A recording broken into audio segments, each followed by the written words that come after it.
Before I get started on today's topic, I wanted to tell you thank you for the comments that people left, condolences regarding our grandmother that was 101 years old.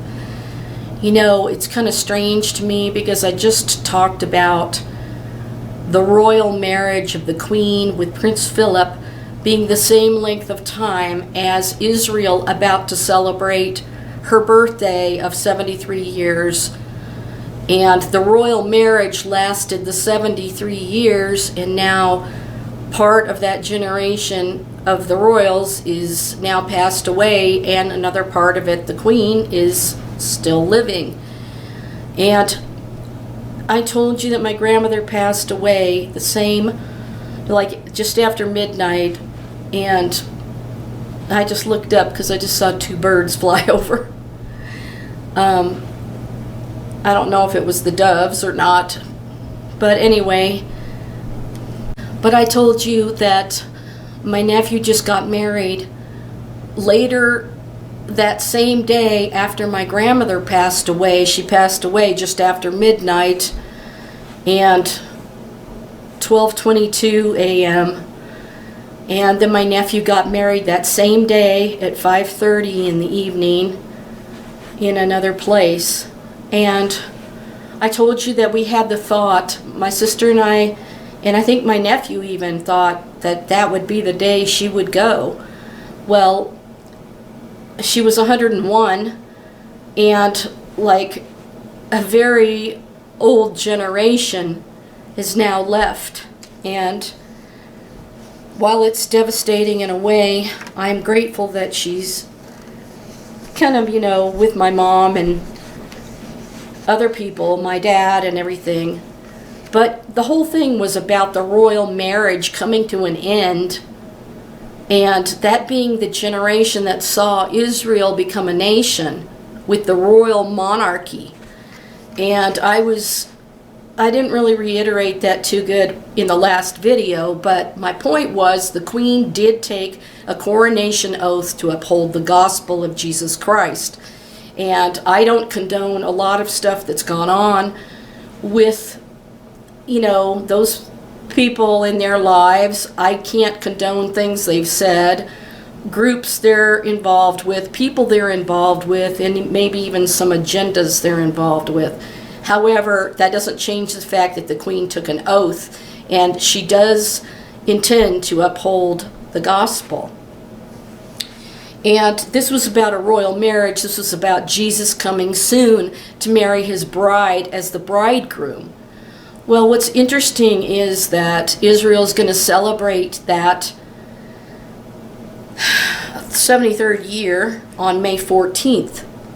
Well, it just turns out that I'm not leaving right away to go to my grandmother's memorial. It just so happens it's being set up for May 15th. And somebody was mentioning Methuselah died and then the tribulation or the flood came, and he was like the oldest living person. Well, my grandmother lived to be a very old age, and her husband is still alive at 94. So I was coming out of the bathroom the other day, and I was frantically trying to get things organized, and there was a piece of paper like this laying on the floor. It was in the corner by the bathroom sink. And I thought, what's that? I was trying to clean things up. And I flipped this thing over, and it says wedding collection. And, it has the name of the company who made these shoes. But these are bridal shoes. Can you see this? Wedding shoes. And it says wedding collection there in the center. And I thought, where did that come from? We thought that maybe my grandmother had wanted to be at my nephew's wedding so bad that basically she left her body and is in the spiritual realm. Somehow she could see it. The Bible says there's such a great cloud of witnesses. And also the people up there that are already with the Lord are asking how long, O Lord, till you avenge our blood on the earth? So they're obviously aware that their blood, their sacrifice or whatever has not been avenged. They know what's going on. And I think it's very interesting, because Yeshua, Jesus Christ, is the royal king who's going to marry his bride. And then here's these bridal shoes that show up. And this actually, I remember now, and I think it's kind of a strange picture that they would put in a frame, but at Christmas time, my gift to myself, because I didn't have any other gifts, I went and enlarged a picture of my mom and bought a frame for it. And that must have been the paper that was inside the frame. Like it was kind of like a wedding frame maybe. So very interesting that piece of paper was in another location on the floor. And I just found it the day after my nephew's wedding shoes. I don't know if you all know this old African American spiritual, but it goes something like this. I got shoes, you got shoes, all of God's children got shoes. When I get to heaven, gonna put on my shoes, I'm gonna walk all over God's heaven, heaven, heaven. When I get to heaven, gonna put on my shoes, I'm gonna walk all over God's heaven. So it goes something like that, and it made me think of that when I saw these wedding shoes. I was kind of thinking, because it's so extended that, I'm going down to Texas in May instead of April, which is very unusual, I think. I don't know why this is happening. But I would think it would be incredible if my mom and my grandmother and my dad and all of them were resurrected. If it was sometime near May 14th, I just think that would be incredible. A miracle of God.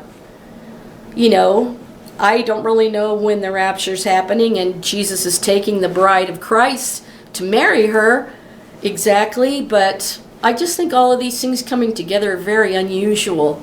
And I wanted to share that happened with this picture of the wedding shoes. And of course, I found that the day after my nephew got married, which was the same day that my grandmother, who was the oldest living in our family, she passed away. So now is the tribulation on its way. But let me now share a little bit of this article that was in Israel 365 News.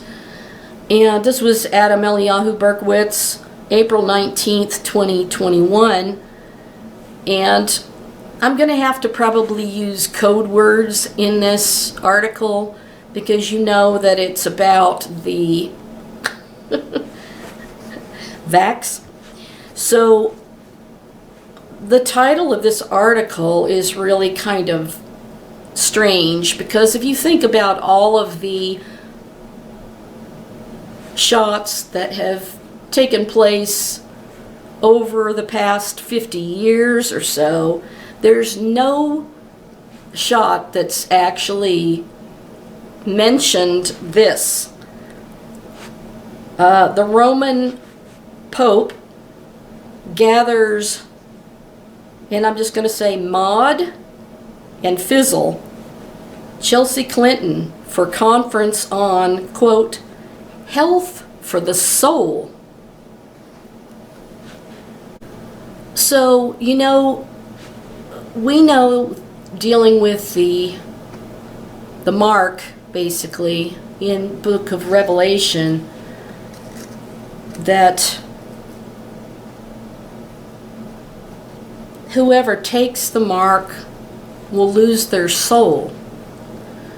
So I think that this article that came up on Israel 365 News is heading more towards that every day, and I just wanted to point out this article by Adam Eliyahu Berkowitz, April 19th, 2021. So for this article, I'm just going to have to kind of talk a little bit in code, but you know that I'm going to say shot instead of. And the companies that are making them, I'm just going to use the first letter of each one of those companies, which you can figure out. But this article says, and I think this is really strange because there has never been a shot that has had anything to do with the soul. And of course, in Revelation, when it talks about the mark, that if you take the mark, you will lose your soul. So this is leading up to something that's coming. But it says the Pope gathers M and P, Chelsea Clinton, for conference on health for the soul. And those were the names of the companies making the shot. A Vatican conference on health takes on specific overtones as it brings together shot producers with practitioners of idolatrous Hinduism and abortion advocates. The Vatican will be hosting its 5th international conference on the theme Exploring the Mind, Body, and Soul, how innovation and novel delivery systems improve human health. The conference will take place virtually May 6 through 8 and bring together physicians, scientists, ethicists, religious leaders, patient rights advocates, policymakers, philanthropists, and commentators to discuss the latest breakthroughs in medicine, healthcare delivery, and prevention, as well as the human implications and impact of technological advances. The organizers will also promote a roundtable on bridging science and faith, aimed at exploring the relationship of religion and spirituality to health and well-being, including the relationship between mind, body, and soul. Okay, and then it kind of repeats the same things in the next paragraph, so I'm going to skip it.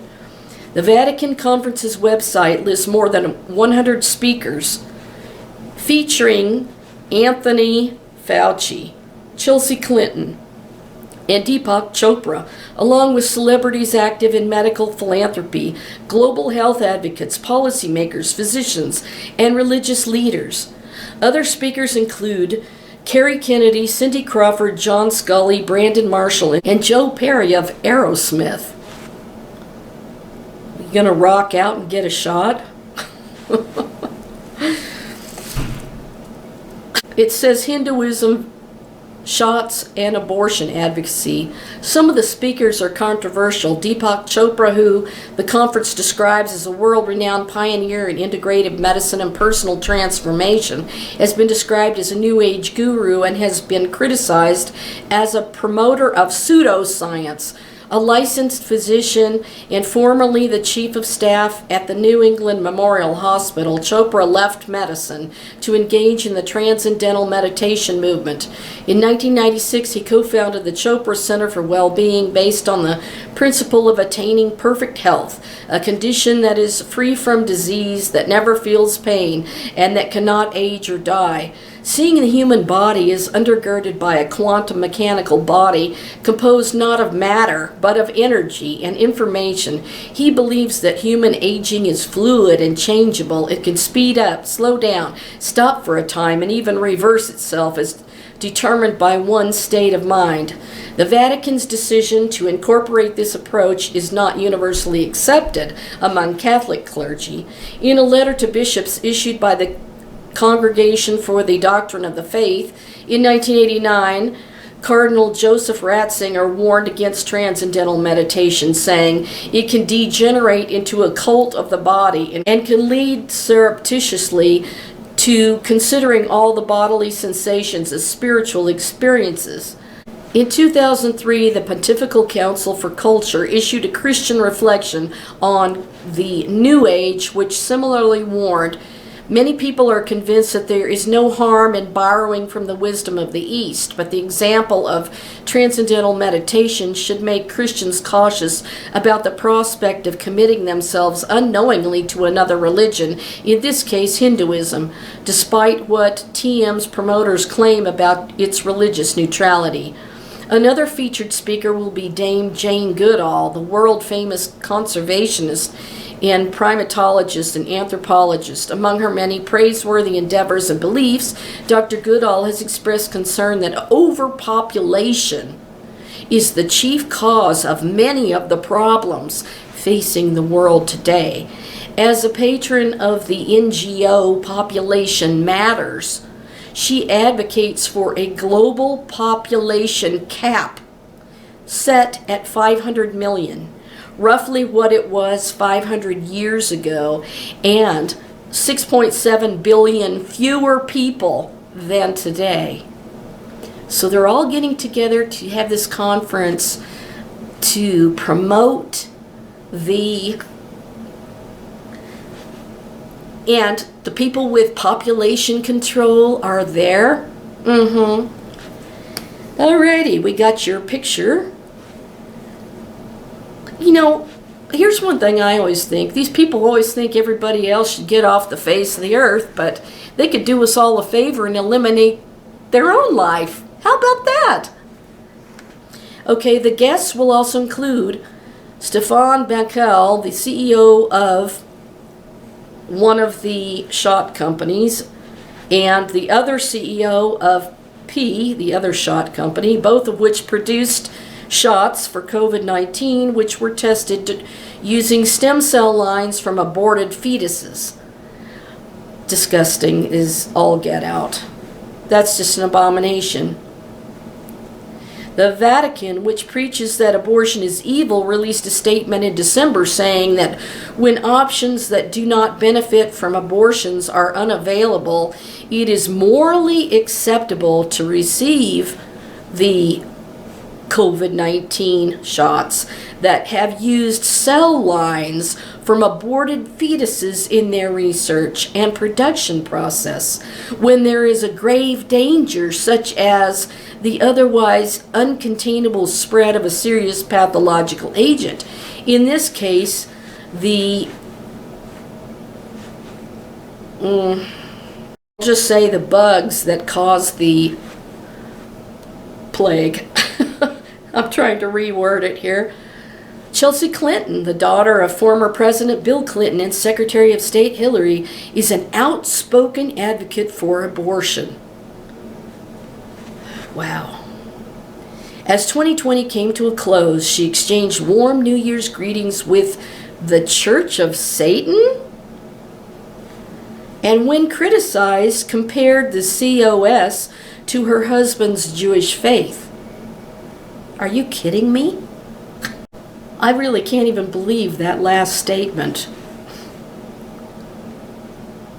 The conference has been criticized in past years for its choice of speakers. In 2018, singer Katy Perry was invited to speak about transcendental meditation. Perry is an advocate for Planned Parenthood. In her song, I Kissed a Girl, has become a lesbian anthem.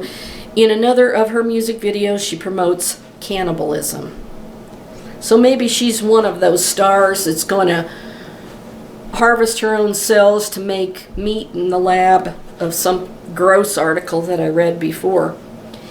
Media medical experts will also be on hand this year with guests including Max Gomez, the senior medical correspondent for CBS to New York, Sanjay Gupta, the chief medical correspondent for CNN.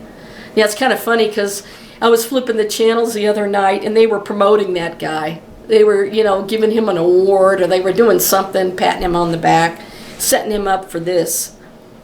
Richard Liu, anchor and journalist for MSNBC, Dr. Oz, the host of the Dr. Oz Show, Amy Robach, co-host of Good Morning America, and ABC News' Robin Roberts, co-anchor of Good Morning America, and Ron Winslow, a former Wall Street Journal medical correspondent. So now we know for sure that this Antichrist spirit is dedicating everything they're doing to Satan. And now they're going to start talking about how the Pope is, wanting you to take the shot for your soul. Let's combine the medicine with the soul. And what does it say in Revelation? That those who take the mark will lose their soul. So I ask you, really, what does this have to do with the soul?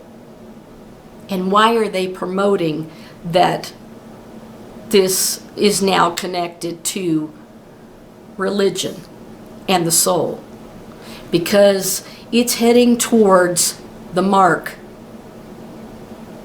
And the Lord warned us about this is coming in the future. I'll just link that in the description box if you want to see the article. It'll be down there where I say the fair use doctrine and article links for teaching about prophecy. It'll be in the description of the video. Now you have to put it all together.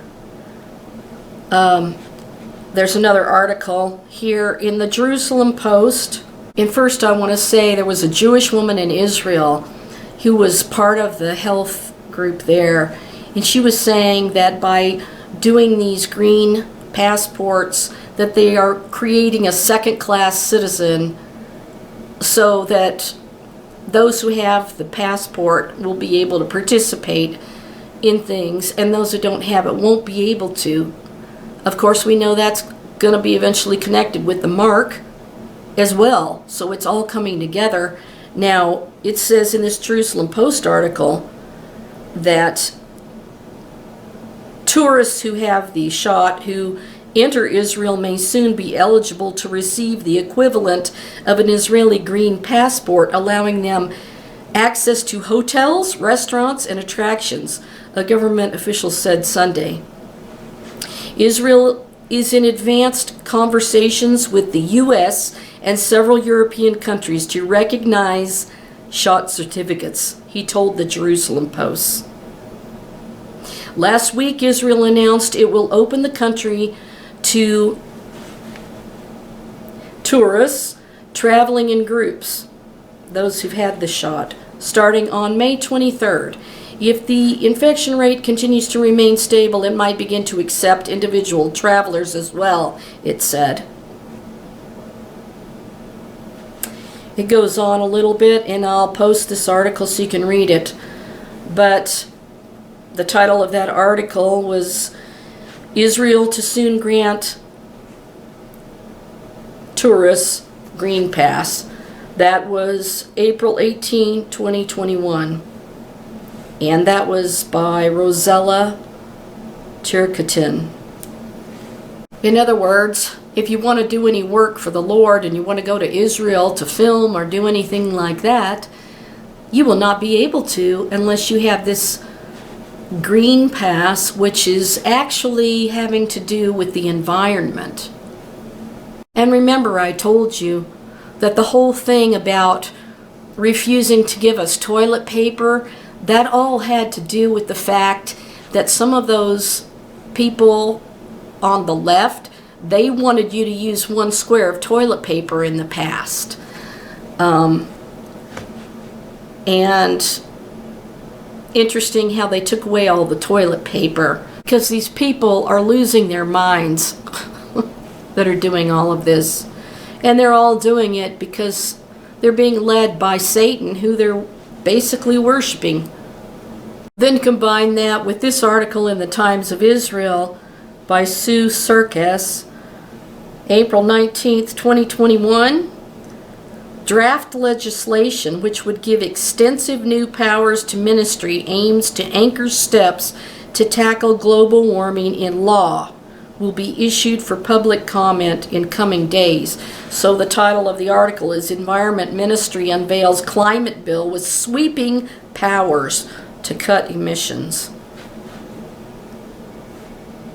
Environmental Protection Minister Gila Gamaliel will on Monday unveil a draft climate bill that gives the ministry sweeping new powers but appeared to compromise on emission targets. The new bill specifies that Israel will reduce climate warming greenhouse gases by at least 27% by 2030 and by at least 85% by 2050 compared with 2015 levels. I did find this article where Chelsea Clinton denied that, and her husband, Mark, Clinton's husband, is indeed Jewish. She doesn't appear to be comparing her husband's faith to the Church of Satan. Rather, she's making the point that when it comes to religion, people can believe different things and get along and sometimes get married, because I guess she's Methodist and he's Jewish. But she denied that she was a Satanist. I just kind of had to look this up because I couldn't really believe it, but Ben Carson even, it says he doubles down on Satan-Clinton connection, and this was July 20th, 2016, written by Tina Nguyen. It said, Ben Carson raised some eyebrows Tuesday night when he veered off his prepared remarks at the Republican National Convention to compare Hillary to Lucifer by way of a long tangent about the late community organizer Saul Alinsky. Given the opportunity to explain himself the next day, Carson eagerly defended his thesis about their axis of evil by doubling down on the Satan-Clinton connection. Ben Carson's main concern, that he told the news reporters, was that Clinton considered Alinsky her mentor and had referred to his famous book, Rules for Radicals, in her college thesis. This is talking about Hillary. Alinsky, meanwhile, had once appeared to praise the devil. On the dedication page, he acknowledged Lucifer in an admirable way, saying that he's the original radical who gained his own kingdom. Carson explained, "Please read the book because it's very interesting how it uses controlled anarchy in order to change us from a democratic republic to a socialist society." You think any of that's being plotted and planned right now, all across, with all of these sort of planned out attacks all over, like you could put a push pin on the map where all these things are happening? It's an organized anarchy. Now let me read this portion of 2 Thessalonians 2. And I'll start at verse 9, although there's a part that you already have memorized that you know. But let's go back to this verse 9. The coming of the lawless one is according to the working of Satan, with all power, signs, and lying wonders. This will be good for your soul. Oh no. I'm sorry I'm laughing. It's not a laugh like funny laugh. It's like I just can't believe these people are so... Okay, so the coming of the lawless one is according to the working of Satan, with all power, signs, and lying wonders, and with all unrighteous deception among those who perish, because they did not receive the love of the truth that they might be saved. And for this reason God will send them strong delusion, that they should believe the lie, that they all may be condemned who did not believe the truth, but had pleasure in unrighteousness. Now we know the tribulation is coming and the wrath of God is coming. And in Romans 1, starting in verse 18, it says, "For the wrath of God is revealed from heaven against all ungodliness and unrighteousness of men who hold the truth in unrighteousness. Because that which may be known of God is manifest in them, for God hath showed it unto them. For the invisible things of him from the creation of the world are clearly seen, being understood by the things that are made, even his eternal power and Godhead, so that they are without excuse. Because that, when they knew God, they glorified him not as God, neither were thankful, but became vain in their imaginations. And their foolish heart was darkened. Professing themselves to be wise, they became fools, and changed the glory of the uncorruptible God into an image made like unto corruptible man, and to birds, and four-footed beasts, and creeping things. Wherefore God also gave them up to uncleanness through the lusts of their own hearts, to dishonor their own bodies between themselves, who changed the truth of God into a lie, and worshipped and served the creature more than the Creator, who is blessed forever. Amen." And of course that verse goes on, giving more details about who the wrath will be poured out on. But believe me, it's not the bride of Christ. The bride is going to be taken out of here. And those people that don't want God in their life, they don't care anything about Jesus, they don't care anything about his covenant, you know, the wrath is going to be poured out in full upon these people. And it's not going to be fun for them. You know, later in that verse it says that, you know, God's pouring out his wrath upon inventors of evil things. Now, obviously, we know in Revelation that the mark pertains to the number of the name of basically Satan, the Antichrist. And the third angel followed them, saying with a loud voice, if any man worship the beast in his image and receive his mark in his forehead or in his hand, the same shall drink of the wine of the wrath of God, which is poured out without mixture into the cup of his indignation. And he shall be tormented with fire and brimstone in the presence of the holy angels and in the presence of the Lamb. And the smoke of her torment ascendeth up forever and ever. And they have no rest day or night who worship the beast and his image. And whoever receiveth the mark of his name. Here is the patience of the saints. Here are they that keep the commandments of God and the faith of Jesus. And I heard a voice from heaven saying unto me, right blessed are the dead which die in the Lord from henceforth. Yea, saith the Spirit, that they may rest from their labors, and their works do follow them. And I was reading from Revelation 14, starting in verse 9, and read through verse 12. So obviously, referring to the mark of the beast, if anyone worships the beast and its image and receives its mark on their forehead or on their hand. So that's what it has to deal with and has to do with. So if these things don't have those things attached to them, then they can't be the mark. Revelation 13:8 says, and all that dwell upon the earth shall worship him, whose names are not written in the book of life of the Lamb, slain from the foundation of the world. If any man have an ear, let him hear. He that leadeth into captivity shall go into captivity.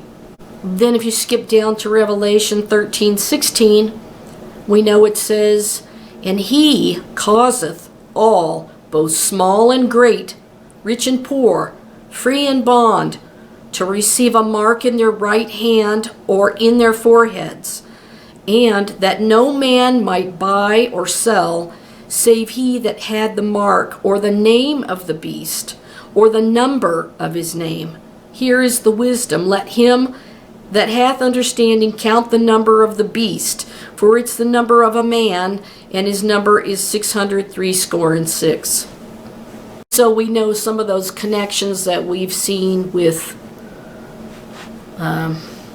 I don't know how to say the guy's name, but you know who he is. He's a Microsoft man. And we know his connection with that, with his patent, which I can't say any more about that. Now, whether people misunderstood Chelsea Clinton, that's a question. However, some of the Church of Satan did jump onto her Twitter feed, and I don't know. I can't verify that story. I don't want to say yes or no about that. So I guess I'll leave you with the thought that the royal marriage is going to come because the generation that saw Israel becoming a nation, the royal family, the kingdom of the monarchy, all of these things will come to an end as the Messiah, the King of Kings, comes to reign in his royal monarchy with his bride, the church. Let's hope it's very soon. And the things I told you at the beginning of this video, I hope that you thought they were interesting, because I sure do. And our wedding day is coming, and I can't wait. It's something exciting to look forward to. Sweet dreams for the royal wedding that's soon to come. See you soon.